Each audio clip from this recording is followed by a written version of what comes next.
Nagapahinumdum sa Kristohanong kadaugan, kini ang tingog sa paglaom. Kini naghatag og usog ug kanasig sa pagpadayon sa kinabuhi nga Kristohano. Pamatiya ang tingog sa paglaom. Tingog sa paglaom. Mga minahal namong mga kaigsuonan ug mga kaigalaan, maayong buntag kaninyong tanan. Sa makausap pa, mag-uban usab kita nining atong tulumanon, tingog sa paglaom. Sa matag alas 5:30 ngadto sa alas 6, inyong mabati gikan sa Lunes hangtod sa Sabado ang atong mga bulawanon nga mga pagtulunan, prinsipyo sa maayong panglawas, sa espirituhano natong pagkinabuhi o dinha usab sa atong mga pagpamalandong o pinaagi sa awit ug sa mga pag-ampo. Mga kaigalaan ug mga kaigsuonan, sa dili pa kita magpadayon atong patalinghugan kining usa ka awit nga nag-uluhan, Damgong Langitnon.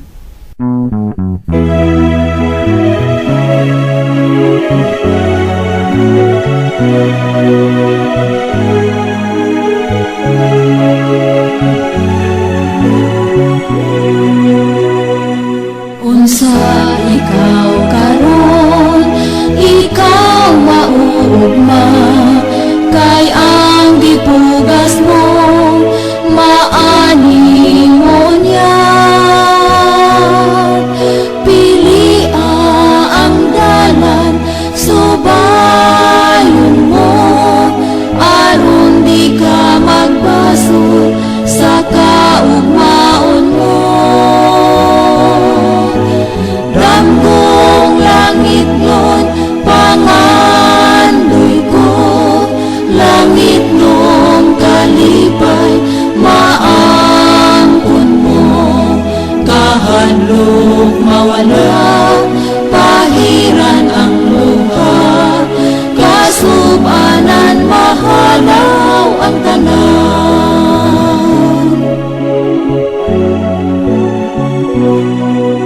Tanawang panahon, punos kalistanan, kini ang ilhanan, tapuson ang tanan. Pangandaming daan, ikaw pagahukman, langit mo bang mapuy-an, usa ka laglagan. Damgong langit nun, pangandoy ko, langit nung kalipay, maangkon mo, kahadlok mawala, pahiran ang luha, kasubanan mahanaw ang tanan.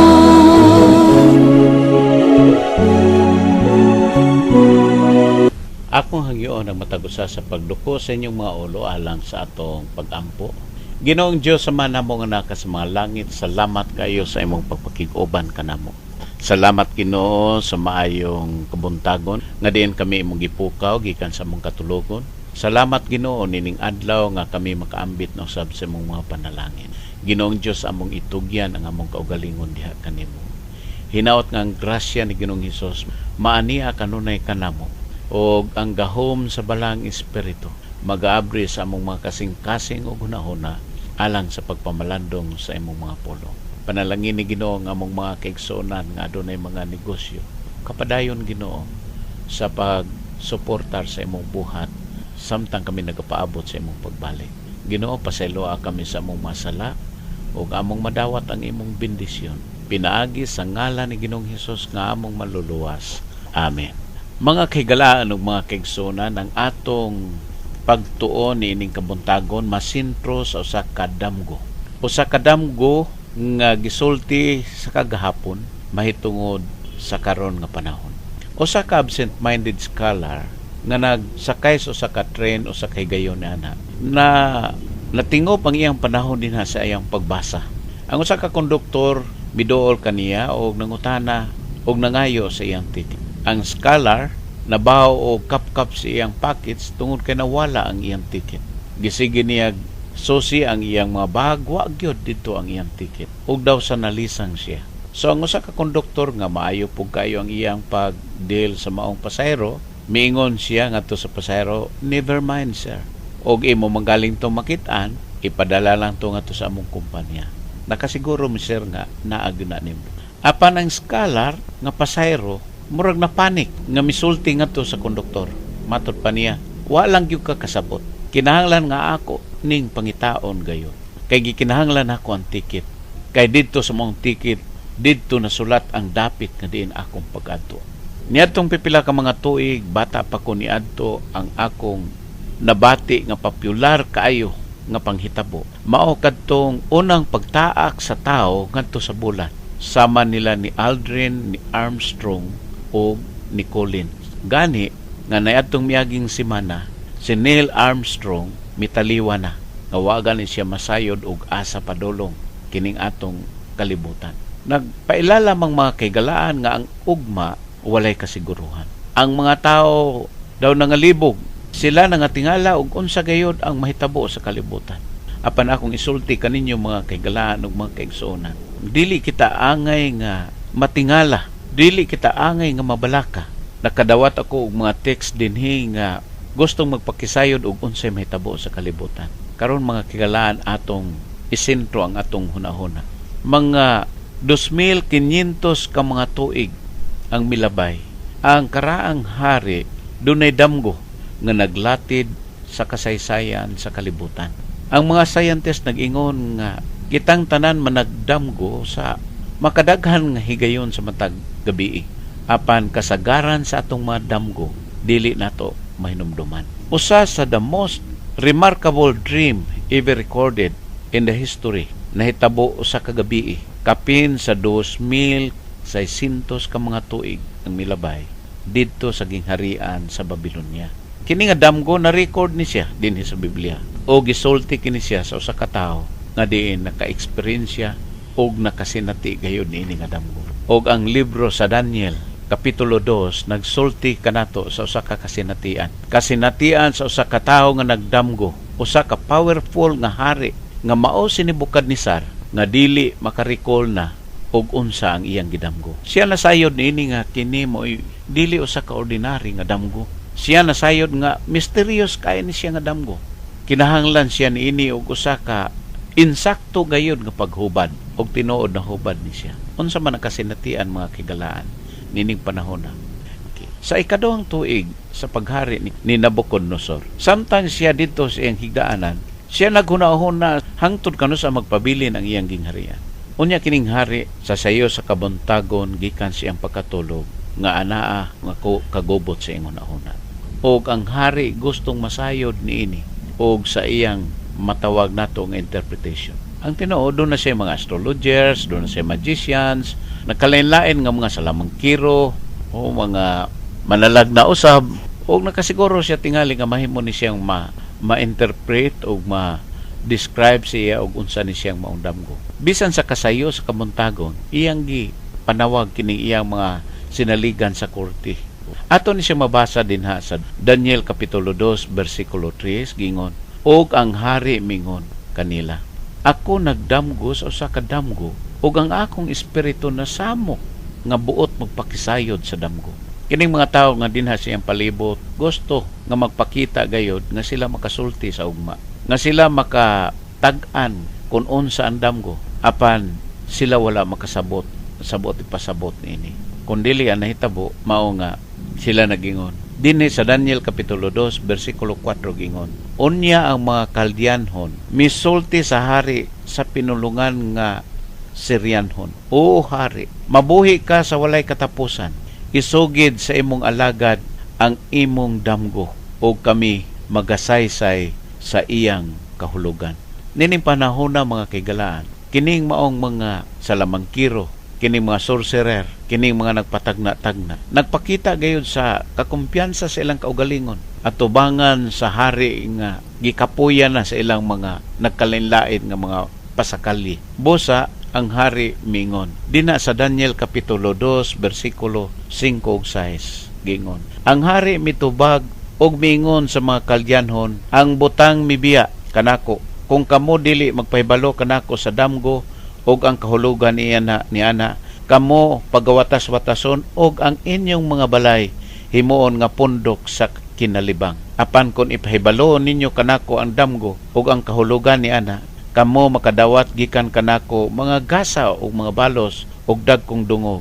Busa isugid kanako ang damgo ug ang kahulugan ni ana. Og sa ikaduha sila mitubag, ang damgo ipahayag unta sa hari sa iyang mga alagad ug kami magasugid sa kahulugan ini. Og ang hari mitubag no sab nga wa siya masayod sa damgo. Busa kinahanglan nga ilaw sa isaysay ang damgo niya, unya ilang tagaan og interpretation. Og dinhi sa Daniel Kapitulo 2 versikulo 10 na giyon, og ang mga kalyanhon nanubag sa tubangan sa hari og miingon, walay bisan usa ka tawo sa ibabaw sa yuta nga makapahayag ni anang butanga sa hari.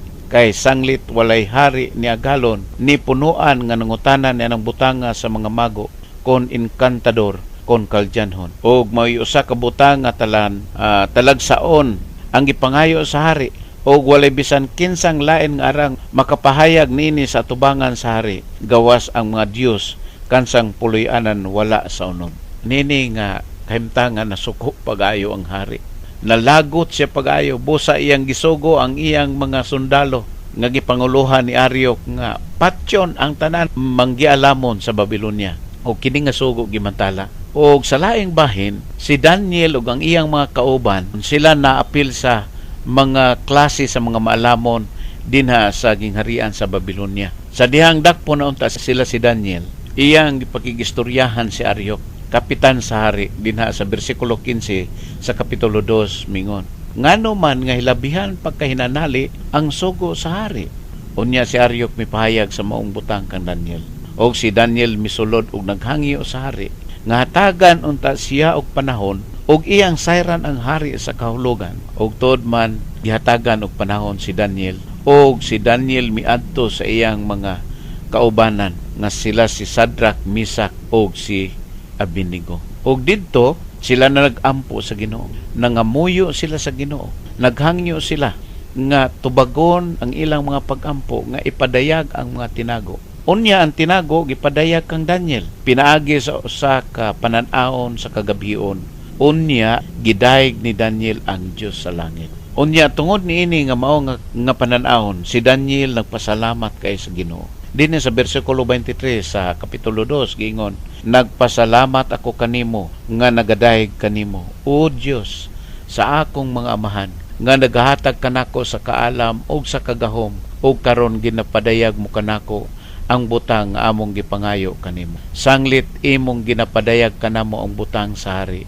Busa, human ini si Daniel miat kang Aryok, unya iyang giingnan nga ayaw pagpatya ang taong maggialamon sa Babylonia. Dada ako sa tubangan sa hari og akong ipadayag sa hari ang kahulugan. Og si Daniel gidala ni Aryok ngadto sa tubangan sa hari, og ang hari mingon kang Daniel, kansang ngalan mao si Beltasar, makahimo ka ba pagpadayag kanako sa damgo nga akong nakita og sa kahulugan ini? Dinhi sa bersikulo 27 nagingon, og si Daniel mitubag sa tubangan sa hari og mingon, ang butang tinago nga gisugo sa hari kinahanglan ipadayag, dili ikapadayag kaniya ni sa mga taong manggialamon, ni sa maglalamat, ni sa mga mulo manalagnan. Apan adunay usa ka Dios sa langit nga mopadayag sa mga tinago, og siya nagapahibalo kang hari Nabucodonosor sa mga butang manghitabo sa ulahing mga adlaw. Ang imong damgo og ang mga panan-aon sa imong ulo sa ibabaw sa imong higdaanan mao kini. So gisugdan dayon ni Daniel ang pagsaysay mahitungod sa damgo. O hari, matud pa ni Daniel, ang imong mga hunahuna ming santop sa imong panumduman diha sa imong higdaanan aron sa pagpasabot sa mga butang manghitabo sa umalabot nga panahon. Og ang nagapadayag sa mga tinago nagpahibalo kanimo sa manghitabo sa ulahing mga adlaw. Og dinhi sa bersikulo 31 miingon dayon si Daniel, ikaw o hari nakakita og nakasud-ong sa usa ka dakong larawan, kining larawan nga dako uyamot og kansang kasilaw maayo kayo, mitindog sa imong atubangan ang dagway ni ana makalilisan. Mahitungod dinhi sa bersikulo 32 gingon, mahitungod niini nga larawan, ang iyang ulo bulawan nga lunsay, ang iyang dughan og ang iyang mga bukton sa lapi, ang iyang tiyan og ang iyang mga paa tumbaga, ang iyang mga bitiis puthaw, ang iyang mga tiil mo'y bahin nga puthaw ug may bahin nga yutang kolonon. Nakita mo hangtod nga ang usa ka bato gisapsap nga walay mga kamot nga minglapdos sa larawan sa iyang mga tiil nga puthaw ug yuta nga kolonon ug nakadugmok kanila. Unya din sa bersikulo 35 gingon, unya ang puthaw, ang yutang kolonon, ang tumbaga, ang salapi ug ang bulawan nagdungan pagkadugmok ug nangahimong sama sa mga tahop sa mga salog nga giok kanan sa panahon sa ting-init og sila ginapadpad sa hangin sa pagkaagi nga walay dapit nga nakita alang kanila og ang bato nga naglapdo sa larawan nahimong usa ka dakong bukid og gipuno nini ang tibuok kalibutan. Unya mingon dayon si Daniel nga to sa hari dinhi sa bersikulo 36 gingon, kini mao ang damgo og ang kahulugan ini among isugilon sa atubangan sa hari. So nagtuo ko nga ang hari nining panahonan nakahinumdum na og excited na siya og unsa ang interpretation ang kahulugan niini. Og mingon dayon si Daniel, ikaw o hari, mao ang hari sa kaharian, kang kinsa ang Dios sa langit mihatag sa gingharian sa gahom, sa kusog ug sa himaya. Bersikulo 38 gingon, og sa bisan diin nga dapit ang mga anak sa tao managpuyo, ang mga mananap sa kapatagan ug ang mga langgam sa kalangitan iyang gihatag sa imong kamot ug naghimo kanimo nga agalon kanilang tanan, ikaw mao kadtong ulo nga bulawan. Nining panahon ang mga kigalaan ug mga kaigsuonan si Hari Nabucodonosor nalipay gayud sa iyang nahibaw-an nga siya kadtong maong hari, ang unang hari, ang maong ulo nga bulawan nga lunsay. Apan sa bersikulo 39 gingon, og sunod kanimo mutindog ang usa ka gingharian nga labing ubos kanimo og may lain nga ikatulong gingharian nga tumbaga nga magabuot sa imong mga yuta. Og ang ikaapat ka gingharian mulig-on sama sa puthaw. Sanglit ang puthaw magadugmok ug makadaog sa tanang mga butang og sama sa puthaw nga magapigsat nining tanan. Kini nga gingharian magabungkag ug magadugmok. Busa gipadayon ni Daniel, og sanglit imo nakita ang mga tiil ug mga tudlo sa tiil nga may bahin nga yutang kolonon sa magkukulon og may bahin nga puthaw. Kini nahimo nga gingharian nga binahin-bahin. Apan anaan ni ana ang kalig-on sa puthaw. Sanglit sa imong nakita ang puthaw gisakot man sa yanang sa yuta sa kolonon. Og ingon nga ang usa ka bahin sa mga tudlo sa tiil sa puthaw man og ang usa ka bahin mo yutang kolonon. Mao nga sa gingharian malig-on ang usa ka bahin o gabok ang laing bahin. So sa mapainubsanon si Daniel nagpadayon og isog nga nagdeklarar nga to sa hari dinhi sa Daniel kapitulo 2 bersikulo 39 gingon, og sunod kanimo mutindog ang usa ka gingharian nga labing ubos kanimo og may lain nga ikatulong gingharian nga tumbaga nga magabuot sa tibuok nga yuta. Sa diha nga nabati kini ni Hari Nabucodonosor, wala malipay sa iyang nahibaw-an nga naa pa di ay mosunod kaniya. Gani ang mga archaeologist naka-excavate og mga tablets nga nag-inscribe sa pulong ni Nabucodonosor. Dinhi sa Daniel kapitulo 4 bersikulo 30 gingon dinha kun unsay description ni Nabucodonosor sa iyang kaugalingon. Ang hari misulti og miingon, dili ba kini mao ang dakong Babilonia nga akong gitukod aron mahimong puloy-anan nga harianon? Pinaagi sa kusog sa akong gahom ug alang sa dungog sa akong pagkahalangdon. Atong mahibaluan dinhi mga kigalaan nga si Nebuchadnezzar sa iyang pagkabantugan nga hari dili gusto nga doon na pa'y musunod nga laing hari gawas niya. So iyang gihatag kini nga kredito sa iyang kaugalingon. Apan ang Dios nag-ingon nga dunay laing gahom nga motindog nga musunod sa iyang gingharian sa panahon sa pagpangulo ni Belshazzar, ang usa ka arogante nga apo ni Nabucodonosor, si Cyrus the Mede, nagmipukan kaniya. Niadtong Oktubre 13, 539 sa wala pa si Ginoong Hesus, ang bulawanon nga gingharian sa Babylonia nahimong nawad-an sa iyang himaya. Ang Dios nagsulti pinaagi kang Isayas. Ato nang mabasa sa Isayas kapitulo 45:1. Mao kini ang giingon ni Jehova sa iyang dinihog nga si Siro. Kansang tuong kamot gikuptan ko, aron sa pagsakop sa mga nasod sa iyang atubangan, o paluagan ko ang mga hawak sa mga hari aron sa pag-abli sa mga ganghan sa iyang atubangan, o ang mga gingharian dili na pagatakpan. Si Cyrus mao ang gisulti ni Isaias 150 katuig wa pa siya matao, siya mao ang mupuli sa gingharian sa Babylonia. Sa panggoberno sa Medes ug Persia, mahimong matawag nato nga inferior kaayo sa Babylonia nga imperyo.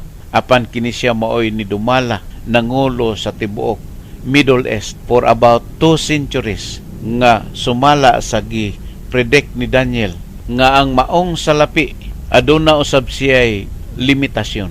Og ang ikatulo nga gingharian mao ang bronze nga murol dinha sa tibuok yuta. Og ato nang mabasa dinhi sa Daniel kapitulo 2 bersikulo 29. Giingon, may tungod kanimo o hari ang imong mga hunahuna ming santop sa imong panumduman diha sa imong higdaanan, aron sa pagpasayod sa mga butang manghitabo sa malabot nga panahon, og ang nagapadayag sa mga tinago magapahibalo kanimo sa manghitabo sa salaping sa ulahing mga adlaw, o kining mga butanga nangagi mga kaygalaan. Kini nga mga predictions dinha sa iyang hawak na tuman dinha sa panahon ni Alexander the Great, diin iyang gipukan si Darius sa Persia sa gubat didto sa Battle of Arbela ni adtong 331 BC. Kini may ikatulo nga imperyo sa tibuok kalibutan nga mao ang Gresya. Sa nag-edad og 25 anyo si Alexander nahimong usa ka bantugan nga manggugubat. Siya mo'y nangulo sa pagpakigbugno sa nagkalain-lain nga mga gingharian, o giingon dinhi sa usa ka Greek historian nga matod pa niya, I am persuaded that there was no nation, city, nor people where his name did not reach. So kini si Alexander, gitawag ni siya usa ka abtik nga klase nga tao apan makasusubong butang, kay si Alexander namatay sa nag-edad siya 33 sa usa lamang kasakit nga hilanat. O guman sa iyang kamatayon, kining imperyo na luya o na kabahin-bahin kini siya. Uniadtong Hunyo 22, 168 BC o wala pa si Kristo, dito sa gubat sa Pidna, nangapukan ang imperyo ni Alexander 144 katuig human sa iyang kamatayon. Ato nang mabasa din sa History of Rome, Book 3, Chapter 10. Apan niya niabot ang pinakamakailisan nga klase sa gingharian. Diba, imong makita din nga ang Diyos nagpahibalo nga adunay upat ka imperyo nga nagkasunod-sunod, o aduna pa ikaupat nga mao kini siyang Iron Leagues gikan sa paa nga ri sa iyang kining iyang tiil nga gidescribe of power of Fourth World Empire. Kung atong basahon ang kapitulo 40 gingon, og ang ikaupat ka gingharian mulig-on sama sa puthaw. Sanglit ang puthaw magadugmok ug makadaog sa tanang mga butang, ug sama sa puthaw nga magapigsat ni ining tanan, kini nga gingharian magabungkag ug magadugmok. Unsa man ni siyang gingharian na mga kaygalaan. Dinhi nining panahon na mao ang pagpangulo ingon nga emperador si kining mga Caesars. Dunay tulo ka Caesars nining panahon sa wala pa si Ginoong Hesus matao og sa diha nga natao na si Ginoong Hesus. Si Julio Caesar, si Augusto Caesar, o si Tiberio Caesar. Og sa panahon ni Ginoong Hesus, natao siya sa panahon sa panggoberno sa mga Romano. O gani gideclare ni Tiberius nga pamatyon ang mga kabataan nga nag-edad og 2 ka tuig didto sa Bethlehem, kay iyang gipaninguha nga patyon gayod ang bata nga mahimong umaabot nga hari. Dunay kausaban dinha sa pattern may tungod sa propesya nga naman tungod kay gikan niini nga mao nga imperyo, niini nga gingharian, wala nay misunod nga lain nga imperyo. So dinhi sa Daniel kapitulo 2 bersikulo 41 gingon, imo nakita ang mga tiil ug mga tudlo sa tiil nga may bahin nga butang kolonon sa magkukulon, og may bahin nga puthaw. Kini mahimo nga gingharian nga binahin-bahin, apan anaa niini ang kalig-on sa puthaw. Sanglit sa imo nakita ang puthaw gisakot sa yanang sa yuta sa kolonon. Dinhi mga kigalaan, nagsulti mahitungod sa yutang kolonon. So nagpasabot nga dunay divided kingdom. Ang Roma nawad-an sa iyang stability o strength. o nahimo kini siyang napukan gikan sa mga barbaric nga mga tribo niadtong AD 351 o niadtong AD 476 o ang Roma nabahin sa napulo ka mga segments nga nagrepresent sa tikod sa maong larawan nga gihimo sa puthaw o sa kolon. So dinhi sa Daniel kapitulo 2 bersikulo 43 og sanglit imo nakita nga ang puthaw gisaktan sa yanang sa yutang kolonon.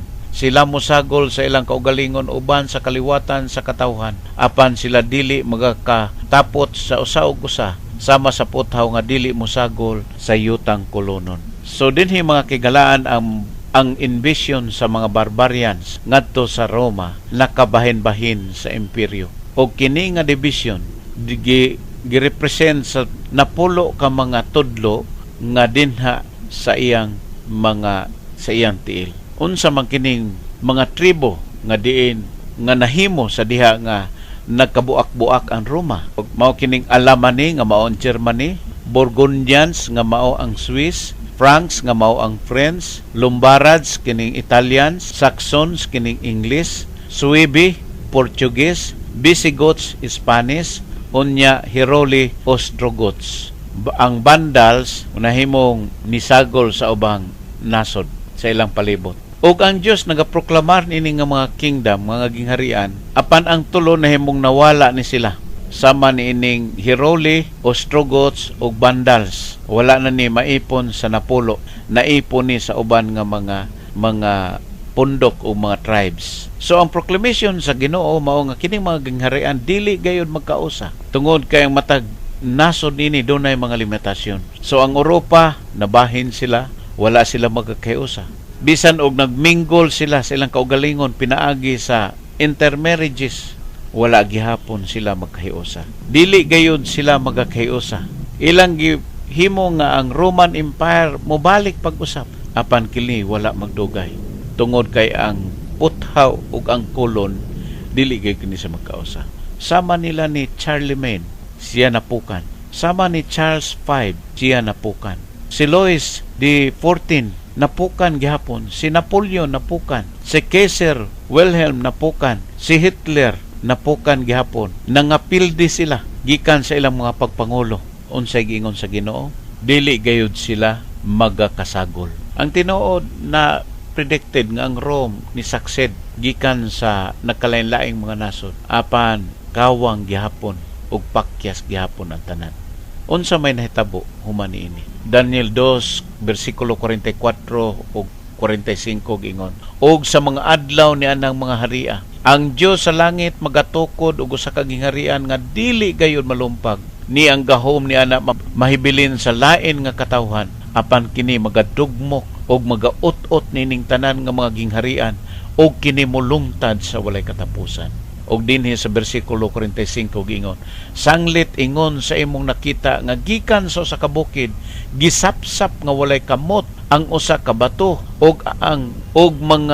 og nga kini nagadugmok sa puthaw, sa tumbaga, sa yutang kolonon, sa salapi ug sa bulawan. Ang dako nga Dios nagpahibalo sa hari sa mga butang manghitabo sa kaulihian og ang damgo matuod og ang kahulugan niana dili kaduha-duhaan. Mga kigalaan o mga kaigsuonan, niining kabuntagon akong isulti kaninyo. Ang bato nga diin muhapak ngadto sa tiil nagrepresentar kini sa gingharian sa Dios nga mahimong mubarog sa walay katapusan. Og si Daniel natapos iyang pagsulti ngadto sa hari may tungod sa maong kahulugan. Og na-frustrated ang hari nini. Og dinhi sa bersikulo 47 gingon, ang hari mitubag kang Daniel og mingon sa pagkamatuod ang imong Dios mao ang Dios sa mga Dios og ang Ginoo sa mga hari og ang magbubugna sa mga butang tinago. Sanglit ikaw nakapadayag ni ining butang tinago. Mga kigalaan ng mga kaigsuonan, kini nga damgo ni Hari Nabucodonosor nagapaila sa pagbalik ni Ginoong Hesus. Kay siya unya mukayab gikan sa kalangitan ang umaabot nga pag-anhi ni Ginoong Hesus. Mao kini siya ang usa ka mahimayaon nga mahitabo alang sa mga katawhan sa Dios. Ikaw ug ako mga higala ug mga kaigsuonan, may kahigayonan nga mahimong makig-uban usab kaniya didto sa gingharian nga diin iyang gitagana alang sa iyang mga katawhan. Mateo kapitulo 25 bersikulo 34 gingon, umare kamo nga mga binulahan sa akong amahan, panundan ninyo ang gingharian nga giandam alang kaninyo. Kini mo'y akong pag-ampo. Mag-ampo kita. Ginoong Diyos sa manamo nga naka sa mga langit. Salamat kayo sa imong pagpakig-uban kanamo nining ka buntagon. Salamat Ginoo sa imong paggiya kanamo pinaagi sa gahom sa balang espiritu. Hinaot Ginoo nga samtang kami magapaabot sa imong pagbalik, among mabatnan ang kaiso sa pagsabot kanunay sa imong mga pulong ug labaw sa tanan sa pagkinabuhi. Sumala sa pagkinabuhi niya lang gingharian nga imong gitagana alang sa mga balahan. Pasayloa kami sa mga sala. Amo kini madawat pinaagi sa ngalan ni Ginoong Hesus nga among manluluwas. Amen. Mga kaigalaan ug mga kaigsuonan, dinhi natapos na usab kining atong tulumanon tingog sa paglaom. Og salamat kayo sa inyong pagpadayon sa pagpamati kanato o sa pagkausapa kini inyong alagad si Brother Boy Nisidik Alquino. Magaingon kaninyo mayong buntag ug ang Dios magapanalangin kaninyong tanan. Nagapahinumdum sa Kristohanong kadaugan, kini ang tingog sa paglaom. Kini naghatag og kusog ug kanasig sa pagpadayon sa kinabuhi nga Kristohano. Pamatiya ang tingog sa paglaom. Tingog sa paglaom.